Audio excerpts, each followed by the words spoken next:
നമസ്കാരം. മാർക്കറ്റ് വാച്ചിലേക്ക് വീണ്ടും സ്വാഗതം. വിപണിയിൽ ശ്രദ്ധേയമായ കുതിപ്പ് ഈ വാരവും തുടരുകയാണ്. 38,200-നരികെയാണ് സെൻസെക്സ്. ഈ ആഴ്ചത്തെ വിപണിയെ വിലയിരുത്തുവാനായി പതുപോലെ ഹെഡ്ജ് ഇക്വിറ്റീസിന്റെ ചീഫ് എക്സിക്യൂട്ടീവ് ഓഫീസറായ എൻ ഭുവനേന്ദ്രൻ മാർക്കറ്റ് വാച്ചിൽ ചേരുന്നു. നമസ്കാരം ഭുവനേന്ദ്രൻ, മാർക്കറ്റ് വാച്ചിലേക്ക് സ്വാഗതം.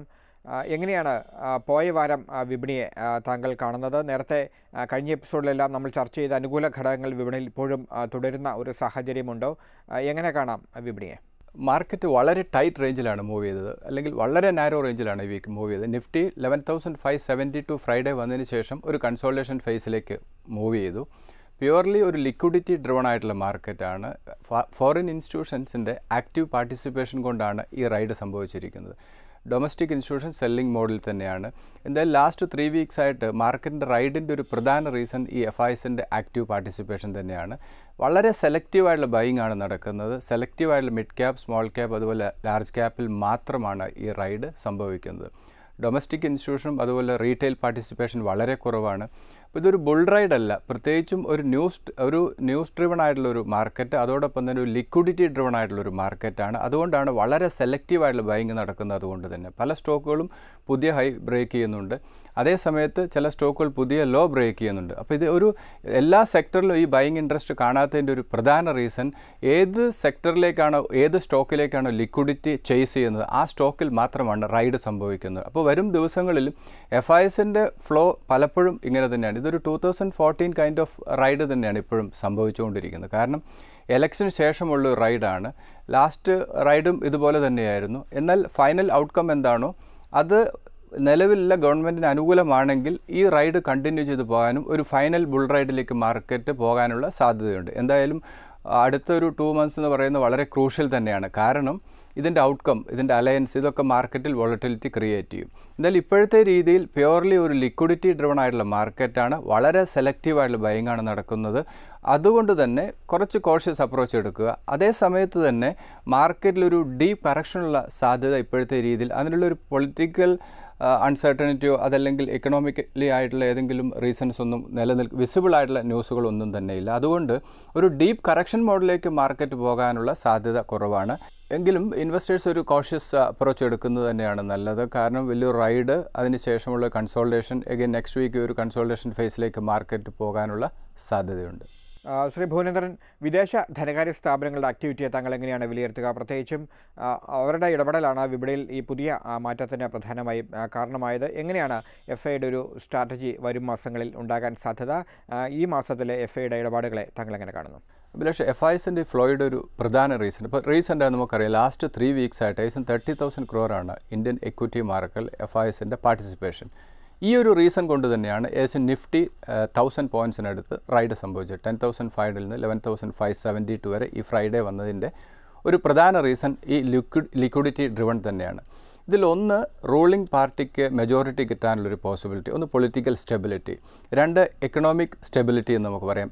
ഒന്ന് എന്താ വെച്ചാൽ, ഒന്ന് ഇൻഫ്ലേഷൻ കുറഞ്ഞു വരുന്നു, ഇൻട്രസ്റ്റ് റേറ്റ് കുറഞ്ഞു വരുന്നു, അതുപോലെ തന്നെ ഏണിംഗ് ഗ്രോത്ത്, ഇതെല്ലാം വിസിബിളായി നിൽക്കുന്ന സാഹചര്യമാണ്. അപ്പോൾ ഈ 2014 വന്ന രീതിയിലുള്ള റൈഡ് തന്നെയാണ് ഇപ്പോഴും സംഭവിക്കുന്നത്. ഞാൻ നേരത്തെ അത് പറഞ്ഞല്ലോ. അപ്പോൾ FIS പ്രധാനമായിട്ട് ലാസ്റ്റ് 1.5 years ആയിട്ട് കണ്ടിന്യൂസ് ഒരു സെല്ലിംഗ് മോഡിലായിരുന്നു. എന്നാൽ ഈ FISൻ്റെ സെല്ലിങ്ങിൽ നിന്നും മാർക്കറ്റിനെ ഒരു പരിധി വരെ പ്രൊട്ടക്റ്റ് ചെയ്ത് ഡൊമസ്റ്റിക് ഇൻസ്റ്റിറ്റ്യൂഷൻ്റെ ആക്റ്റീവായിട്ടുള്ള പാർട്ടിസിപ്പേഷൻ കൊണ്ടായിരുന്നു. പ്രത്യേകിച്ചും ഫൈനാൻഷ്യൽ അസറ്റിലേക്ക് റീറ്റെയിൽ പാർട്ടിസിപ്പേഷൻ വളരെയധികം കൂടിയിരുന്നു. അപ്പോൾ ഡൊമസ്റ്റിക് ഇൻസ്റ്റിറ്റ്യൂഷൻ്റെ ആക്റ്റീവ് പാർട്ടിസിപ്പേഷൻ കൊണ്ടാണ് മാർക്കറ്റിൽ ലാസ്റ്റ് 1.5 years ആയിട്ട് FISൻ്റെ സെല്ലിംഗ് വന്നിട്ടും മാർക്കറ്റ് ഒരു ഡീപ്പ് കറക്ഷൻ മോഡിലേക്ക് പോകാത്തതിൻ്റെ ഒരു പ്രധാന റീസൺ അത് തന്നെയായിരുന്നു.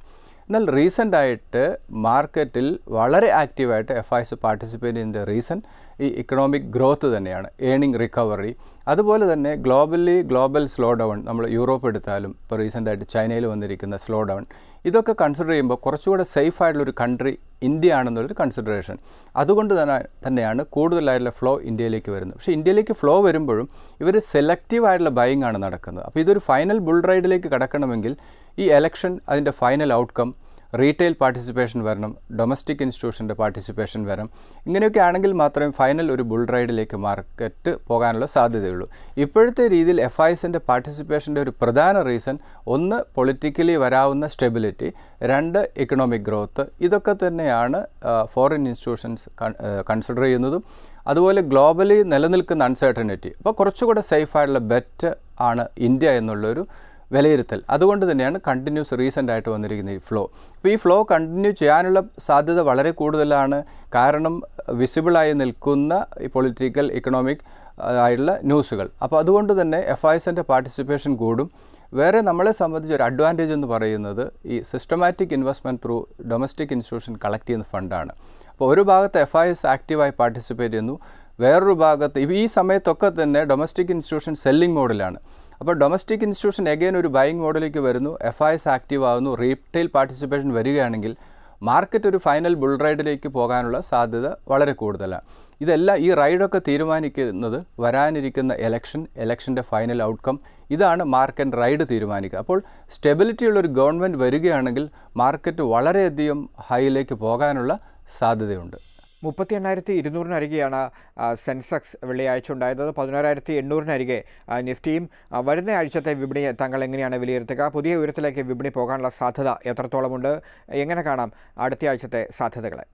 നെക്സ്റ്റ് വീക്ക് മാർക്കറ്റ് ഒരു കൺസോൾട്ടേഷൻ ഫേസിലേക്ക് പോകാം. ഏപ്രിൽ ഫസ്റ്റ് വീക്കിന് വരുന്ന RBI പോളിസി, അതിനെക്കുറിച്ചുള്ള ഡിസ്കഷൻസ്, അതുപോലെ തന്നെ പൊളിറ്റിക്കൽ അലയൻസ്, ഇത് റിലേറ്റഡ് ആയിട്ടുള്ള ഡിസ്കഷൻസാണ് മാർക്കറ്റിനെ റൈഡ് ചെയ്യുന്നത്. എത്രത്തോളം FIS ഇന്ത്യൻ മാർക്കറ്റിൽ ആക്റ്റീവാണോ ആ രീതിയിലുള്ള റൈഡ് നമുക്ക് പ്രതീക്ഷിക്കാം. എന്തായാലും സെലക്റ്റീവായിട്ടുള്ള ബൈയിങ് ആണ്. നെക്സ്റ്റ് വീക്ക് മാർക്കറ്റിൽ ഒരു കോഷ്യസ് അപ്രോച്ച് എടുക്കുന്നത് തന്നെയാണ് നല്ലത്. കാരണം ഒരു റൈഡ് സംഭവിച്ചു, ലാസ്റ്റ് 3 വീക്സ് ആയിട്ട് 1000 പോയിൻറ്റ്സിൻ്റെ നിഫ്റ്റിയിൽ റൈഡ് സംഭവിച്ചു. അതിൻ്റെ ഒരു കൺസോൾട്ടേഷൻ നമ്മൾ ഈ വീക്കും അത് കണ്ടതാണ്. ആ ഒരു കൺസോൾട്ടേഷൻ തന്നെയാണ് നെക്സ്റ്റ് വീക്കിനും സാധ്യത കൂടുതൽ. അതുകൊണ്ട് എപ്പോഴും ഇൻവെസ്റ്റേഴ്സ് വളരെ സെലക്റ്റീവായുള്ള നല്ല കോർപ്പറേറ്റ് ഗവേണൻസ് ഉള്ള സ്റ്റോക്കിലേക്ക് ഫോക്കസ് പോകുക എന്ന് പലപ്പോഴും മാർക്കറ്റ് വാച്ച് പറയുന്നു. ഈ റൈഡിൽ പോലും അതാണ് വിസിബിളായിട്ട്. വളരെ നല്ല കോർപ്പറേറ്റ് ഗവേണൻസ് ഉള്ള നല്ല സ്റ്റോക്കുകളിൽ മാത്രമാണ് റൈഡ് സംഭവിച്ചിരിക്കുന്നത്. പലപ്പോഴും ഫോറിൻ ഇൻസ്റ്റിറ്റ്യൂഷൻസ് അങ്ങനെയുള്ള പാരാമീറ്റേഴ്സ് പലപ്പോഴും അവർ ഫോക്കസ് ചെയ്യുന്നുണ്ട്. അപ്പോൾ അങ്ങനെയുള്ള സ്റ്റോക്കുകളിൽ മാത്രമാണ് ബൈയിങ് ഇൻട്രസ്റ്റ് വരുന്നത്. അതുകൊണ്ട് റീറ്റെയിൽ ഇൻവെസ്റ്റേഴ്സും പലപ്പോഴും നല്ല കോർപ്പറേറ്റ് ഗവേണൻസിൽ നല്ല ഏർണിംഗ് ഗ്രോത്തുള്ള കമ്പനികളിലേക്ക് ഫോക്കസ് ചെയ്യുന്നതായിരിക്കും നല്ലത്. നെക്സ്റ്റ് വീക്ക് അഗൈൻ മാർക്കറ്റ് ഒരു കൺസോൾട്ടേഷൻ ഫേസിലേക്ക് പോകാനാണ് സാധ്യത കൂടുതൽ. Short time point of view market ചിലപ്പോൾ സ്ലൈറ്റ് കറക്ഷൻ അല്ലെങ്കിൽ കൺസോൾട്ടേഷൻ മോഡിലേക്ക് പോയാലും long time point of view market again ഒരു ഹൈ ബ്രേക്ക് ചെയ്യാനുള്ള സാധ്യത ഇപ്പോഴത്തെ സാഹചര്യത്തിൽ നിലനിൽക്കുന്നുണ്ട്. മാർക്കറ്റ് വാച്ചിൽ ഒരു ഇടവേള. മാർക്കറ്റ് വാച്ചിൽ ഇനി ആഴ്ച ലഭിച്ച കത്തുകളിലേക്ക് പോകാം. ശ്രീ രാജേഷിൻ്റെ കത്താണ് ഏറ്റവും ആദ്യം പരിശോധിക്കുന്നത്. HUL, HDFC bank, Ashok Leyland, Shriram, Ajanta pharma, Dabur ഈ സ്റ്റോക്കുകളെ കുറിച്ചാണ് ചോദിച്ചിരിക്കുന്നത്. അഭിലാഷ്, സ്റ്റോക്കുകൾ നല്ലതാണ്. വാല്യുവേഷൻ റീസെൻ്റായിട്ട് റൈഡ് സംഭവിച്ച സ്റ്റോക്കുകളാണ്. അതുകൊണ്ടൊരു കോഷ്യസ് അപ്രോച്ച് സ്റ്റോക്കുകൾ എടുക്കുന്നതായിരിക്കും നല്ലത്. പ്രത്യേകിച്ചും ഹിന്ദുസ്ഥാൻ യൂണിലിവർ എനിക്ക് തോന്നുന്നു ലാസ്റ്റ് എപ്പിസോഡും നമ്മൾ ഡിസ്കസ് ചെയ്തതാണ്. ഇപ്പോഴത്തെ ഒരു സപ്പോർട്ട് 1625 ആണ്. ആ ഒരു ലെവൽ വരുമ്പോൾ മാത്രം ഇൻവെസ്റ്റ്മെൻറ്റിന് കൺസിഡർ ചെയ്യുന്നതായിരിക്കും നല്ലത്. 1750 ലെവൽ വരികയാണെങ്കിൽ short time point of view ഒരു പ്രോഫിറ്റ് ബുക്ക് ചെയ്യുന്നത് അഡ്വൈസബിൾ ആയിരിക്കും. പല ലാർജ് ക്യാപ്പിലും റൈഡ് സംഭവിച്ചതാണ്. ദെൻ HDFC ബാങ്കാണ്. HDFC ബാങ്കിനെ സംബന്ധിച്ച് ഈ week all time high break ചെയ്തു. 2307 എന്ന് പറയുന്ന ഓൾ ടൈം ഹൈ വന്നു. അതിനുശേഷം ഒരു പ്രോഫിറ്റ് ബുക്കിംഗ് മോഡിലേക്ക് പോയി, ഒരു കറക്ഷൻ മോഡിലേക്ക്, അല്ലെങ്കിൽ സ്ലൈറ്റ് പ്രോഫിറ്റ് ബുക്കിംഗ് മോഡിലാണ്, ഒരു കൺസോൾട്ടേഷൻ ഫേസിലാണ് ഇപ്പോഴുള്ളത്. പക്ഷേ ഇപ്പോഴത്തെ രീതിയിലൊരു buy short time point of view advisable അല്ല. എഗൈൻ 2200 ഒരു മൈനർ സപ്പോർട്ട് ലെവലാണ്. 2160 അല്ലെങ്കിൽ 2100 ലെവലിലേക്ക് വരുമ്പോൾ മാത്രം long time point of view investment advisable ആണ്. ഷോർട്ട് ടൈം പോയിന്റ് ഓഫ് വ്യൂവിൽ 2200 ഇമ്മീഡിയറ്റ് വരാവുന്ന ഒരു സപ്പോർട്ട് ലെവലായിട്ട് ഹോൾഡ് ചെയ്യുന്നു. 2400 ആണ് സ്റ്റോക്കിൽ ഇമ്മീഡിയറ്റ് വരാവുന്ന റെസിസ്റ്റൻസ്. ഇത് ഈ 2400 ലെവൽ വരുമ്പോൾ ഷോർട്ട് ടൈം പോയിന്റ് ഓഫ് വ്യൂവിൽ ഒരു പ്രോഫിറ്റ് ബുക്കിംഗ് അഡ്വൈസബിൾ ആണ്. അതേസമയത്ത് ഒരു ലോങ് ടൈം ഇൻവെസ്റ്റർ ആണെങ്കിൽ ഈ ഷോർട്ട് ടൈം പ്രോഫിറ്റ് ബുക്ക് ചെയ്യേണ്ട ആവശ്യമില്ല. കാരണം പൊളിറ്റിക്കൽ സ്റ്റെബിലിറ്റി വരികയാണെങ്കിൽ HDFC ബാങ്കിനെ സംബന്ധിച്ച് വളരെയധികം സ്പേസ്, ഒരു അപ്പർ സൈഡ് പുതിയ ഹൈ ബ്രേക്ക് ചെയ്ത് പോകാനുള്ള സാഹചര്യമുണ്ട്. എങ്കിൽ പോലും മാർക്കറ്റിൽ വരും കമ്മിങ് 2 മന്ത്സ് എന്ന് പറയുന്നത് വോളറ്റിലിറ്റി വരാനുള്ള സാഹചര്യം ഉള്ളതുകൊണ്ട് 2400 വരുമ്പോൾ short time point of view profit booking advisable ആയിരിക്കാം.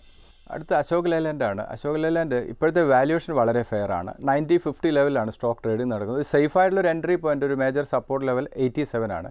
ഈവൻ കറണ്ട് ലെവൽ പോലും നമ്മൾക്ക് ഇൻവെസ്റ്റ്മെൻറ്റിന് ഇത് കൺസിഡർ ചെയ്യാം. കാരണം ഈ റൈഡിലൊന്നും ഈ സ്റ്റോക്ക് പാർട്ടിസിപ്പേറ്റ് ചെയ്തില്ല. അത് ഞാൻ പറഞ്ഞ പല സ്റ്റോക്കുകളും വളരെ സെലക്റ്റീവായിട്ടുള്ള ബൈയിങ് ആണ് നടക്കുന്നത്. അശോക് ലേലാൻഡിനെ സംബന്ധിച്ച് വളരെ ഫെയർ വാല്യൂവിലാണ് സ്റ്റോക്ക് ട്രേഡിംഗ് നടക്കുന്നത്. 100 ആണ് സ്റ്റോക്കിൽ ഇമ്മീഡിയറ്റ് വരാവുന്ന റെസിസ്റ്റൻസ്.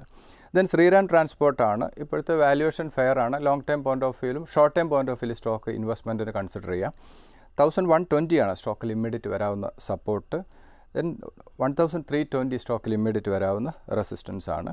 ദെൻ അജന്ത ഫാർമയാണ്. അജന്ത ഫാർമയുടെ വാല്യുവേഷൻ ഫെയർ വാല്യൂവിലാണ് സ്റ്റോക്ക്. ലോങ് ടേം വ്യൂവിൽ സേഫായിട്ടുള്ളൊരു ഇൻവെസ്റ്റ്മെൻറ്റ് സ്റ്റോക്ക് തന്നെയാണ്. 980 ആണ് സ്റ്റോക്കിൽ ഇമ്മീഡിയറ്റ് വരാവുന്ന സപ്പോർട്ട്. അതുപോലെ 1100 ആണ് സ്റ്റോക്കിൽ ഇമ്മീഡിയറ്റ് വരാവുന്ന റെസിസ്റ്റൻസ്.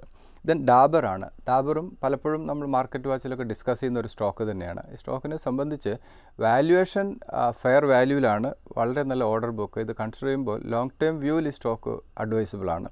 410 ആണ് സ്റ്റോക്കിൽ ഇമ്മീഡിയറ്റ് വരാവുന്ന സപ്പോർട്ട്. 425 ലെവലിലാണ് സ്റ്റോക്ക് ട്രേഡിംഗ് നടക്കുന്നത്. 450 ഇമ്മീഡിയറ്റ് വരാവുന്ന ഒരു മൈനർ റെസിസ്റ്റൻസ് ആണ്. വളരെ നല്ല സ്റ്റോക്ക് സെലക്ഷനാണ്. ഇതിൽ പ്രത്യേകിച്ചും ഹിന്ദുസ്ഥാൻ യൂണിലിവർ, HDFC ബാങ്ക് ഒരു ഓൾ ടൈം ഹൈയിലടുത്തേക്ക് പോയതുകൊണ്ട് ഒരു കറക്ഷനുള്ള പോസിബിലിറ്റി ഉണ്ട്. അതുകൊണ്ട് ഫ്രഷ് ഇൻവെസ്റ്റ്മെൻറ്റ് കുറച്ചുകൂടെ ടൈം എടുത്തതിന് ശേഷം ചെയ്യുന്നതായിരിക്കും നല്ലത്. അതുപോലെ അശോക് ലെയ്ലാൻഡ്, ശ്രീറാം ട്രാൻസ്പോർട്ട്, ഡാബർ അടുത്തൊരു ചെറിയ സ്ലൈറ്റ് കറക്ഷനോട് കൂടി ഇൻവെസ്റ്റ്മെൻറ്റിന് കൺസിഡർ ചെയ്യാം.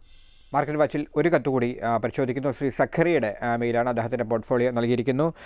IB housing finance, JSW steel, Finolex, United spirit and ITC ഈ സ്റ്റോക്കുകളുടെ സാധ്യതകളെക്കുറിച്ചാണ് ശ്രീ സഖറിയ ചോദിക്കുന്നത്. സ്റ്റോക്ക് സെലക്ഷൻ വളരെ നല്ലതാണ്. 650 ലെവൽ ഒരു വലിയൊരു റൈഡിന് ശേഷം ഈ സ്റ്റോക്കിൽ വലിയൊരു ഡീപ്പ് കറക്ഷൻ ആ സെക്ടറിലൊക്കെ തന്നെ NBFC സെക്ടറിലൊക്കെ തന്നെ ആ ഒരു കറക്ഷൻ സംഭവിച്ചു. ഇപ്പോൾ ഇന്ത്യ ബുൾസ് ഫൈനാൻസിലും അത് സംഭവിച്ചു. ഇപ്പോഴത്തെ വാല്യുവേഷൻ വളരെ ഫെയർ ആണ്. അഗൈൻ 650, 740 ലെവലിലാണ് സ്റ്റോക്ക് ട്രേഡിംഗ് നടക്കുന്നത്. ഈ റീസെൻ്റായിട്ട് റൈഡ് സംഭവിച്ചു. അഗൈൻ ഒരു 650 ലെവലിലേക്ക് സ്റ്റോക്ക് വരികയാണെങ്കിൽ ഫർദർ ഇൻവെസ്റ്റ്മെൻറ്റ് അഡ്വൈസബിൾ ആണ്. 800 ആണ് സ്റ്റോക്കിൽ ഇമ്മീഡിയറ്റ് വരാവുന്ന resistance. Short time point of വ്യൂവിൽ 800 ഒരു പ്രോഫിറ്റ് ബുക്കിംഗ് ലെവലാണ്. ദെൻ അതിനുശേഷം റീ എൻട്രി ചെയ്യുന്നൊരു സ്ട്രാറ്റജി ആയിരിക്കും നല്ലത്. Then JSW സ്റ്റീലാണ്. ഇതും വലിയൊരു റൈഡ് അതിനുശേഷം ഒരു ഡീപ്പ് കറക്ഷൻ മോഡിലേക്ക് മൂവ് ചെയ്തിരിക്കുകയാണ്. വാല്യുവേഷൻ വളരെ ഫെയർ ആണ്. 275 ലെവൽ, 287 ലെവലിലാണ് സ്റ്റോക്ക് ട്രേഡിംഗ് നടക്കുന്നത്.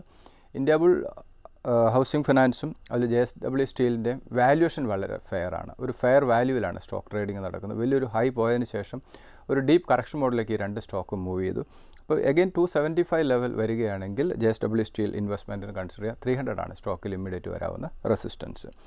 ദെൻ ഫിനോലെക്സ് കേബിളാണ്. ഫിനോലെക്സ് കേബിളും ഈ ഇദ്ദേഹത്തിൻ്റെ സ്റ്റോക്കിൻ്റെ സെലക്ഷൻ എല്ലാം അങ്ങനെയാണ്. ഒരു ഇയർലി ഹൈ, വലിയ ഹൈ പോയതിന് ശേഷം ഒരു ഡീപ്പ് കറക്ഷൻ മോഡിലേക്ക് ഈ സ്റ്റോക്കുകളൊക്കെ മൂവ് ചെയ്തിട്ടുണ്ട്. ഫിനോലെക്സ് കേബിൾ 460 ഇമ്മീഡിയറ്റ് വരാവുന്ന സപ്പോർട്ട് സോണാണ്. 530 ആണ് സ്റ്റോക്കിൽ ഇമ്മീഡിയറ്റ് വരാവുന്ന റെസിസ്റ്റൻസ്. ദെൻ യുണൈറ്റഡ് സ്പിരിറ്റ് ആണ്. 530 and 620. 530 ലെവൽ ഇൻവെസ്റ്റ്മെൻറ്റ് കൺസിഡർ ചെയ്യാം. ഈ വളരെ ഫെയർ വാല്യൂലാണ് സ്റ്റോക്ക് മൂവ് ചെയ്യുന്നത്. ഫണ്ടമെൻ്റലി വളരെ സൗണ്ടായിട്ടുള്ള സ്റ്റോക്കാണ്. 620 ആണ് സ്റ്റോക്കിൽ ഇമ്മീഡിയറ്റ് വരാവുന്ന റെസിസ്റ്റൻസ്. പിന്നെ എപ്പോഴും നമ്മൾ ഡിസ്കസ് ചെയ്യുന്ന ITC ആണ്. ITC സംബന്ധിച്ച് ഇപ്പോഴത്തെ റൈഡിലൊന്നും അത്രത്തോളം ആക്റ്റീവായിട്ട് പാർട്ടിസിപ്പേറ്റ് ചെയ്തിട്ടില്ല. ഇനിയും വളരെ സ്പേസ് പുതിയ ഹൈ ബ്രേക്ക് ചെയ്ത് പോകാനുള്ള സാധ്യത ITC സംബന്ധിച്ചുണ്ട്. 285 ആണ് ഇമ്മീഡിയറ്റ് വരാവുന്ന ഒരു സപ്പോർട്ട് ലെവലാണ്. 310 ഇമ്മീഡിയറ്റ് വരാവുന്ന ഒരു മൈനർ റെസിസ്റ്റൻസ് ആണ്. ഇതിൽ സ്റ്റോക്ക് സെലക്ഷൻ എല്ലാം തന്നെ വളരെ നല്ലതാണ്. ഇപ്പോഴത്തെ രീതിയിൽ മാർക്കറ്റിനെ നമ്മൾ അപ്രോച്ച് ചെയ്യുമ്പോൾ കുറച്ചൊരു കോഷ്യസ് അപ്രോച്ച് എടുക്കണം. കാരണം ഈ റൈഡിൽ പാർട്ടിസിപ്പേറ്റ് ചെയ്യാത്ത ഫണ്ടമെൻ്റലി സൗണ്ടായിട്ടുള്ള സ്റ്റോക്കിലേക്ക് നമ്മളുടെ ഫോക്കസ് പോകുന്നതായിരിക്കും നല്ലത്. FISൻ്റെ വളരെ സെലക്റ്റീവായിട്ടുള്ള ബൈങ് ആണ് നടക്കുന്നത്. അതേസമയത്ത് റീറ്റെയിൽ പാർട്ടിസിപ്പേഷനും ഡൊമസ്റ്റിക് ഇൻസ്റ്റിറ്റ്യൂഷൻ എഗൈൻ മാർക്കറ്റിൽ ആക്റ്റീവ് ആകുകയാണെങ്കിൽ എല്ലാ സെക്ടറിലും ഈ റൈഡ് നമുക്ക് പ്രതീക്ഷിക്കാം. മാർക്കറ്റ് വാച്ചിൽ ഒരു ഇടവേള കൂടി. ശ്രീ ഭുവനേന്ദ്രൻ, നമുക്ക് ഇനി ടെക്നിക്കൽ ചാർട്ട് കൂടി ഒന്ന് പരിശോധിക്കാം. എവിടെയാണ് പ്രധാനപ്പെട്ട റെസിസ്റ്റൻസ് ലെവലുള്ളത്? ഒപ്പം തന്നെ പ്രധാനപ്പെട്ട സപ്പോർട്ട് ഏത് ലെവലിലാണ്? ടെക്നിക്കലി ഇമ്മീഡിയറ്റ് 10,600 എന്ന് പറയുന്ന ഒരു ബാരിയർ തന്നെയാണ്. ആ ഒരു ലെവൽ ബ്രേക്ക് ചെയ്ത് സ്റ്റെബിലൈസ് ചെയ്താൽ ചിലപ്പോൾ immediate all time high market break ചെയ്യാം. ചിലപ്പോൾ അത് നെക്സ്റ്റ് വീക്ക് സംഭവിക്കാനുള്ള സാധ്യത കൂടുതലാണ്.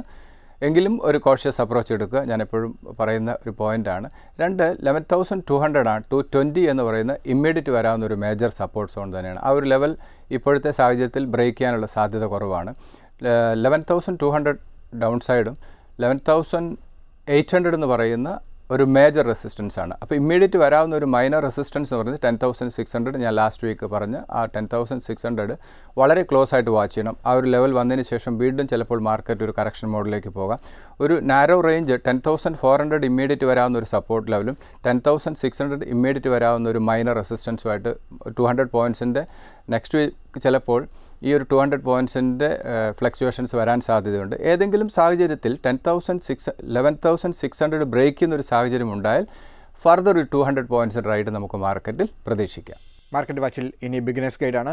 ഈ വാരം നിക്ഷേപത്തിന് അനുയോജ്യമായ ഒരു പ്രധാനപ്പെട്ട മ്യൂച്വൽ ഫണ്ടും ഓഹരിയുമാണ് ബിഗിനേഴ്സ് ഗൈഡിലൂടെ പരിചയപ്പെടുത്തുന്നത്.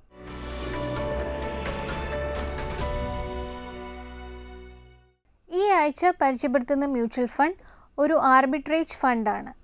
ICICI Prudential equity arbitrage fund. ഫണ്ടിൻ്റെ 10% ഡെറ്റിലും ബാക്കി 56% ലാർജ് ക്യാപ് സ്റ്റോക്സിലും 7% മിഡ് ക്യാപ് സ്റ്റോക്സിലും 3% സ്മോൾ ക്യാപ് സ്റ്റോക്സിലുമായിട്ടാണ് നിക്ഷേപം നടത്തിയിരിക്കുന്നത്. കഴിഞ്ഞ 3 വർഷത്തിൽ 6.8% റിട്ടേൺസും കഴിഞ്ഞ 5 വർഷത്തിൽ 6.2% റിട്ടേൺസുമാണ് ഫണ്ട് കൊടുത്തിരിക്കുന്നത്.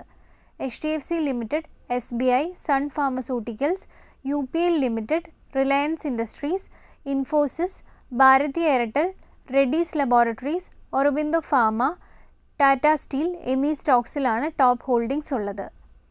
ഈക്വിറ്റി ആൻഡ് ഡെറ്റ് മാർക്കറ്റിൽ ആർബിട്രേജ് ആൻഡ് ഡെറിവേറ്റീവ് സ്ട്രാറ്റജീസ് ഉപയോഗിച്ച് ലോ വോളറ്റിലിറ്റി റിട്ടേൺസ് ഉണ്ടാക്കുകയാണ് ഈ ഫണ്ട് ചെയ്യുന്നത്. Fund size 8,406 crore, NAV 24.28 rupees, minimum investment 5,000 rupees and minimum SIP 1,000 rupees. India's second largest ബാങ്കായ ICICI ബാങ്കാണ് ഈ ആഴ്ച ഇൻട്രൊഡ്യൂസ് ചെയ്യുന്ന stocks. Deposits, loans, cards, investments and insurance and demat എന്നീ സർവീസസ് ആണ് കമ്പനി ഓഫർ ചെയ്യുന്നത്. NRI സെഗ്മെൻറ്റ് സർവീസസിൽ money transfer, bank account, investment, home loans, insurance, loan against FD എന്നിവയാണ് ബാങ്ക് ഓഫർ ചെയ്യുന്നത്. കൂടുതലും അർബൻ ഏരിയാസിലാണ് ഇവർക്ക് റീച്ച് ഉള്ളത്. റൂറൽ ഏരിയയിലെ 80% ആളുകൾക്കും ഫോർമൽ ലെൻഡിങ്ങിനുള്ള ആക്സസ് ഇല്ലാത്തത് ഇവരെ റൂറൽ സെഗ്മെൻറ്റിലേക്ക് പെനിട്രേറ്റ് ചെയ്യാൻ സഹായിക്കും. വളരെ സ്ട്രോങ് ലോൺ ഗ്രോത്തും കോസ്റ്റ് എഫിഷ്യൻസിയുമാണ് ICICI ബാങ്കിനുള്ളത്. ലെൻഡിംഗ് റേറ്റ് ഹൈക്സും നോൺ പെർഫോമിംഗ് ലോൺസിൽ വന്ന മോഡറേഷനും ബാങ്കിന് വളരെ പോസിറ്റീവ് ഘടകങ്ങളാണ്. NBFC സെഗ്മെൻറ്റിൽ വന്ന ലിക്വിഡിറ്റി ഇഷ്യൂസ് ബാങ്കുകളെ ബാധിച്ചുവെങ്കിലും ICICI പോലുള്ള വലിയ ബാങ്കുകൾക്ക് IL&FS, ടെലികോംസ്, NBFC, റിയൽ എസ്റ്റേറ്റ് എന്നീ സെഗ്മെൻറ്റ്സിൽ എക്സ്പോഷർ കുറവാണ്.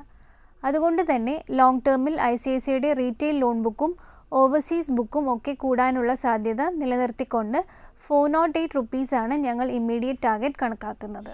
മാർക്കറ്റ് വാച്ചിൻ്റെ ഇലക്കം അവസാനിക്കുന്നു. വിപണിയെ സംബന്ധിച്ച നിങ്ങളുടെ സംശയങ്ങൾ തുടർന്നും investment@asianandnews.in എന്ന വിലാസത്തിൽ അയയ്ക്കുക. മാർക്കറ്റ് വാച്ചിനി അടുത്തയാഴ്ച ഇതേ ദിവസം ഇതേ സമയം. നമസ്കാരം.